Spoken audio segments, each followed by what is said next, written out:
बिस्मिल्लाहिर्रहमानिर्रहीम। अस्सलाम वालेकुम। करोड़ों दरूद व सलाम सरकार दो आलम सल्लल्लाहु अलैहि वसल्लम और उनके आले पाक के साथ हमेशा की तरह आईपीपी न्यूज़ के प्रोग्राम दस्तक के साथ मैं हूं कैसर अंजुम। जैसा कि हम आपको हर प्रोग्राम में अर्ज करते हैं कि आईपीपी के इस प्रोग्राम दस्तक को बनाने या इसको आप तक पहुंचाने का मकसद आपके मसाइल, आपके दुख, आपके कर्ब को बड़े बड़े ऐवानों में बैठे हुए इक़्तिदार के भूखे इन इक़्तिदार के चाहने वालों तक पहुंचाना है। आज दस्तक प्रोग्राम में हम इस वक्त मौजूदा मुल्की हालात के बारे में कुछ अर्ज करेंगे। जैसा कि आप जानते हैं कि पीटीआई का जलसा लाहौर में होना था, जिसकी इजाज़त ही न दी गई, उसकी वजह भी आप जानते हैं।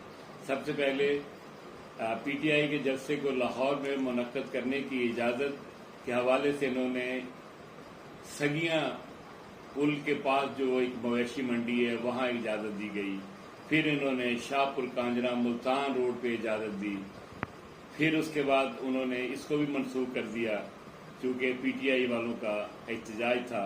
और फिर अब तीसरी दफ़ा जो पीटीआई का लाहौर में जलसा हो रहा है इन नाजुक हालात में, उस जगह कसूर रोड के ऊपर एक जगह है जिसका नाम है कहना, और वहां इनका जलसा मुनक्किद हो रहा है।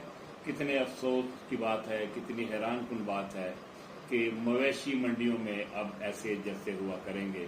अल्लाह से दुआ है कि हुक्मरानों को नेकी की हिदायत दे और हमारे दुख और दर्द को समझने और हमें इन दुखों से निजात दिलाने के लिए हिम्मत करें। अल्लाह हाफ़िज़।